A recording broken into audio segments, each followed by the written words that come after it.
UDF സർക്കാർ അധികാരത്തിൽ വന്നാൽ പെൻഷൻ വർദ്ധിപ്പിക്കുന്നത് 3000 രൂപയായി വർദ്ധിപ്പിക്കുമെന്നെല്ലാം പറഞ്ഞിരുന്നു. പക്ഷേ ഇത്തരമൊരു പ്രഖ്യാപനം സ്വാഭാവികമായിട്ട് ബഡ്ജറ്റിൽ വന്നില്ല.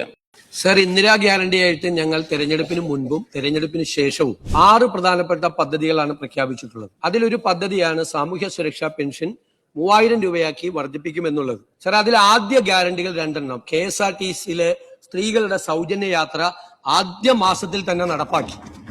സർ, രണ്ടാമത്തത് ഒരു വയോജന ഡിപ്പാർട്ട്മെന്റ് രൂപീകരിക്കുക എന്നുള്ളതാണ്. ഇന്ത്യയിൽ ആദ്യമായി കേരളത്തിലാണ് ആ വയോജന ഡിപ്പാർട്ട്മെന്റ് ഈ സർക്കാർ അധികാരത്തിലെത്തി 1 മാസത്തിനകം പൂർത്തിയാക്കി. അതുപോലുള്ളൊരു വാഗ്ദാനമാണ് തീർച്ചയായിട്ടും. എന്തായാലും കഴിഞ്ഞ സർക്കാരിന്റെ കാലത്ത് 1600 രൂപയുടെ പെൻഷൻ 2500 രൂപയാക്കി വർദ്ധിപ്പിക്കും എന്നൊരു വാഗ്ദാനം ഉണ്ടായിരുന്നു. സാർ, അത് ആദ്യത്തെ 4.25 വർഷക്കാലം 1600 രൂപയിൽ നിന്ന് 1 രൂപ കൂട്ടിയില്ല.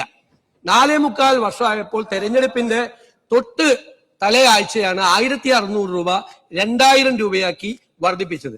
എന്തായാലും അത്തരം ഒരു കാലതാമസം ഈ 3000 രൂപയുടെ കാര്യത്തിൽ ഈ സർക്കാരിന്റെ ഭാഗത്ത് നിന്ന് ഒരു കാരണവശാലും ഉണ്ടാവില്ല.